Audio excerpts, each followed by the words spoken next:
Eu sou o Sérgio Maroni e dessa vez eu queria começar fazendo uma pergunta. Vocês já ouviram falar de masculinidade tóxica? Eu sei que todo mundo já ouviu falar sobre o que é ou não é coisa de macho, ou o que é ou não é coisa de homem. Mas e quando essas regrinhas passam do limite do aceitável? Nós vamos falar disso e refletir sobre essas e outras questões nesse vídeo. Mas a gente já sabe, né?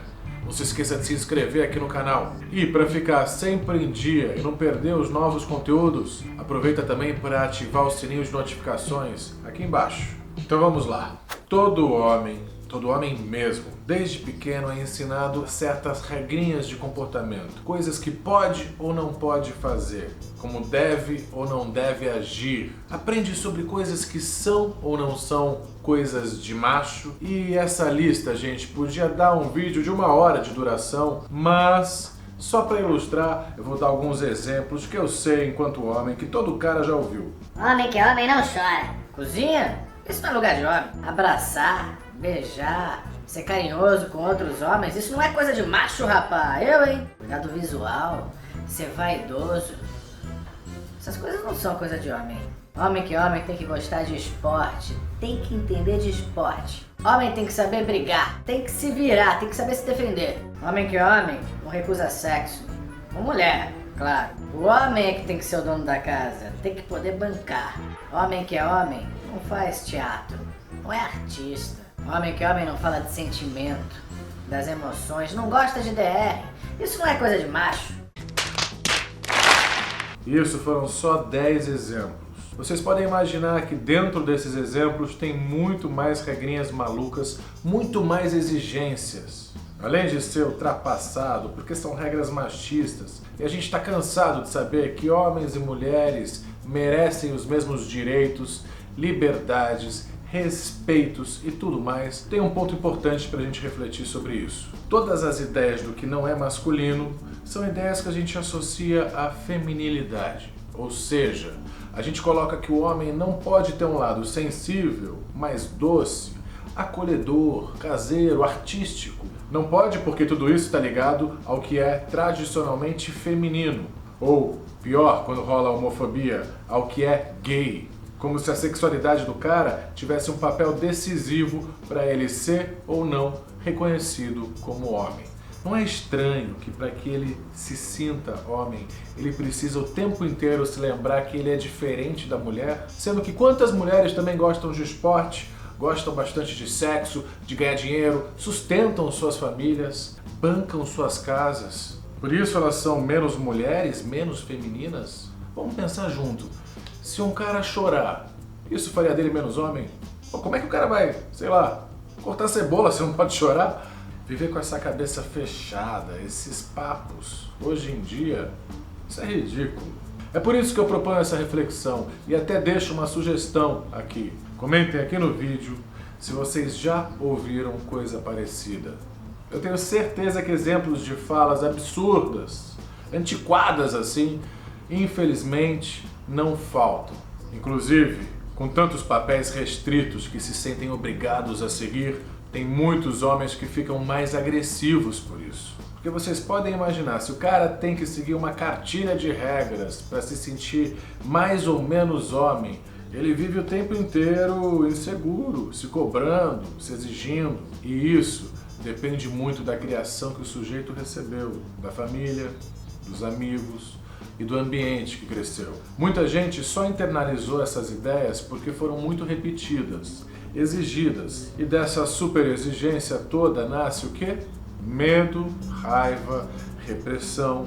Às vezes o cara é aquele amigo tiozão que não consegue se relacionar direito, que sofre calado, é infeliz porque acha que não pode pedir ajuda porque isso mostra que ele é fracassado enquanto homem. Às vezes é aquele cara que a gente conhece que não sabe se relacionar com os outros sem ser agressivo, que é infeliz nos relacionamentos amorosos porque as parceiras consideram ele fechado demais, distante, ou às vezes é até aquele cara que vai na rede social dos outros comentar nossa, que gay. Sabe aquele cara que resolve virar fiscal de macheza alheia? Inclusive aconteceu comigo isso outro dia. Para vocês terem uma ideia, olhem só a foto em que ele comentou isso. O cara tá tão trabalhado na ideia do que é gay ou não é, que um homem recebendo brigadeiro na boca de outra mulher parece algo gay pra ele. É por causa da colher de pau? É porque tem uma panela na foto? É porque eu não tô levando ela no ombro feito o homem das cavernas? Mistérios, não é mesmo? Eu tô falando tudo isso, num tom mais descontraído, mas é sério, pessoal. Isso tudo causa sofrimento pra muita gente. Viver desse jeito, com medo da própria sombra, não faz bem pra cabeça de ninguém, pra saúde mental de ninguém.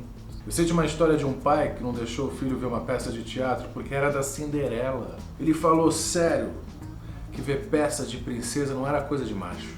Uma criança de menos de 10 anos. Isso não foi há muito tempo não, hein? Em bem os anos 2000 e tantos. Surreal. Mas aconteceu e acontece. Isso sem falar em coisas mais pesadas de filhos que são expulsos de casa, são maltratados, apanham, porque não são o exemplo de macho igual aos pais gostariam. Isso, gente, é masculinidade tóxica. Isso pode melhorar. Eu, por exemplo, me considero um cara seguro de mim. Isso que tinha que bastar pra todo mundo, sabe? A gente tem que saber se gostar, se respeitar do jeito que é. Reconhecer os nossos limites, os nossos defeitos, mas não porque um manual ou uma cartilha de comportamento diz que isso faz da gente mais ou menos homem. Por isso eu proponho uns questionamentos, especialmente, claro, para os homens que estejam vendo esse vídeo. Você já se sentiu cobrado para fazer ou deixar de fazer algo porque isso era ou não era coisa de homem? Já questionaram a sua sexualidade porque você fez ou deixou de fazer algo que era ou não era coisa de homem? Você já tentou se provar macho? Você já escondeu alguma coisa por medo de ser julgado menos homem? Você já se sentiu fracassado, inferior, pior, porque fez ou por ter tido vontade de fazer algo que não seria encarado como uma coisa de homem? Eu duvido, sinceramente, que algum homem nunca tenha passado ao menos por uma situação dessas. Pelo menos uma vez. E esses padrões irreais e nocivos fazem muito mal, afastam pessoas, causam sofrimento interno e isso não tem justificativa nenhuma. São padrões que só nos atrapalham, que criam barreiras para a gente viver melhor com a gente mesmo e com os outros. Por isso é importante quebrar esse ciclo. Evitem reproduzir essas falas, gente. Homens e mulheres, tenhamos um olhar mais justo uns com os outros. Aceitemos os nossos amigos, parentes, companheiros e companheiras com a personalidade, os gostos deles. Não criem seus filhos para usar só azul se forem meninos ou só rosa se forem meninas. Deixem as pessoas descobrirem como elas são. Apoie a diversidade. A gente tinha que saber gostar das nossas diferenças, aprender com elas. Não limitar todo mundo, colocar todo mundo dentro de caixinhas. Reavaliem essas conexões. Tratem melhor uns aos outros. A gente precisa de mais amor, afeto, aceitação hoje em dia. Isso sim é coisa de homem e de mulher também. É isso aí, pessoal. Eu espero que vocês tenham gostado. Não se esqueçam de deixar o like aqui nesse vídeo. Comentem também as suas opiniões sobre esse tema aqui embaixo. E já sabem, né? Compartilha para o seu amigo, para aquele parente que você sabe que muitas vezes se comporta com uma certa masculinidade tóxica. Um abraço para quem é de abraço, beijo para quem é de beijo e até a próxima.